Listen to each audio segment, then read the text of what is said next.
Hello, അസ്സലാമു അലൈക്കും. എല്ലാവർക്കും സുഖമാണല്ലോ.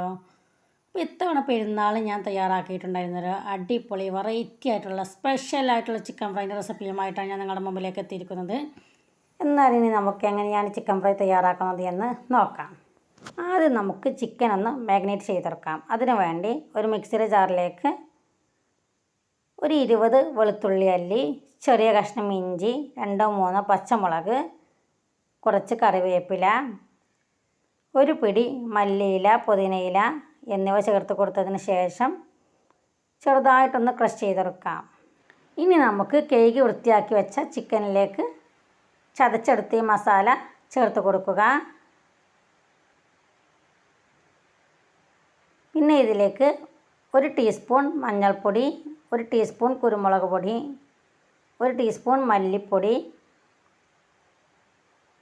1 ടീസ്പൂൺ സാദാ മുളക് പൊടി, 1/2 ടീസ്പൂൺ ഗരം മസാലപ്പൊടി, 1/2 ടീസ്പൂൺ കാശ്മീരി മുളക് പൊടി, 1/4 കപ്പ് തൈര്, 1 ടീസ്പൂണോളം വിനാഗിരി, ആവശ്യത്തിന് ഉപ്പ് എന്നിവ ചേർത്ത് കൊടുത്ത് നല്ലവണ്ണം കൈ കൊണ്ടൊന്ന് മിക്സാക്കിയെടുക്കാം. ചിക്കനിലേക്ക് മസാല പിടിക്കുന്ന വിധം നമ്മളിതൊന്ന് മിക്സാക്കിയെടുക്കണം. എന്നിട്ട് നമുക്കതൊരു 1-2 മണിക്കൂറൊന്ന് റെസ്റ്റ് ചെയ്യാൻ വെക്കാം. കുറഞ്ഞത് 1 മണിക്കൂറെങ്കിലും നമ്മളിതൊന്ന് റെസ്റ്റ് ചെയ്യാൻ വേണ്ടി വെക്കണം. ഇനി നമുക്ക് ഇതിലേക്കൊരു ബാറ്റർ തയ്യാറാക്കിയെടുക്കാം. അതിനു വേണ്ടി ഒരു പാത്രത്തിലേക്ക് ഒരു മുട്ട പൊട്ടിച്ചൊഴിച്ചൊന്ന് ബീറ്റ് ചെയ്തെടുക്കുക. ബീറ്റ് ചെയ്ത മുട്ടയിലേക്ക് നമുക്ക് 2 ടേബിൾ സ്പൂൺ മൈദ, 2 ടേബിൾ സ്പൂൺ കോൺഫ്ലവർ പൗഡർ എന്നിവ ചേർത്ത് കൊടുത്ത് നല്ലവണ്ണം ഒന്ന് മിക്സാക്കിയെടുക്കണം. ആവശ്യമെങ്കിൽ നമുക്ക് കുറച്ച് വെള്ളം കൂടി ചേർത്ത് കൊടുത്ത് കട്ടയില്ലാതെ ബാറ്റർ തയ്യാറാക്കിയെടുക്കണം. അങ്ങനെ നമ്മുടെ ബാറ്റർ ഇവിടെ റെഡി ആയിട്ടുണ്ട്. ഇനി നമുക്ക് നേരത്തെ റെസ്റ്റ് ചെയ്യാൻ വെച്ച ചിക്കനിലേക്ക് ബാറ്റർ ചേർത്ത് കൊടുത്തൊന്ന് മിക്സാക്കിയെടുക്കാം.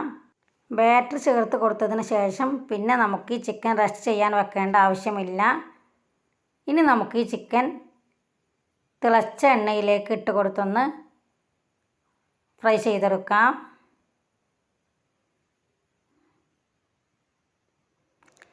ഇനി നമുക്കിതിലേക്കൊരു സോസ് തയ്യാറാക്കിയെടുക്കണം. അതിനുവേണ്ടി ഒരു പാത്രത്തിലേക്ക് 2 table spoon tomato sauce, 1 table spoon red chilli sauce, 1 teaspoon soya sauce, 1 teaspoon പഞ്ചസാര, ആവശ്യത്തിന് ഉപ്പ് എന്നിവ ചേർത്ത് കൊടുത്തൊന്ന് മിക്സാക്കിയെടുക്കാം.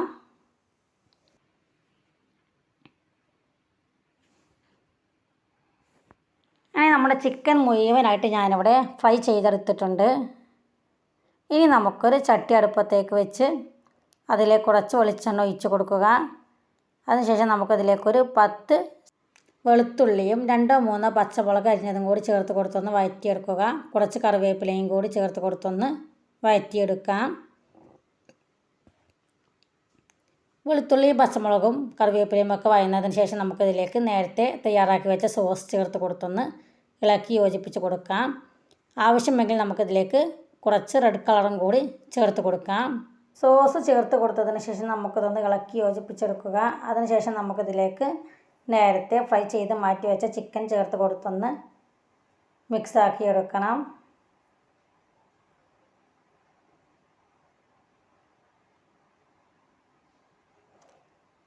ഇനി ലാസ്റ്റ് നമുക്കതിലേക്ക് കുറച്ച് ചില്ലി ഫ്ലേക്സ് കൂടി ചേർത്ത് കൊടുത്തൊന്ന് മിക്സാക്കിയെടുക്കാം.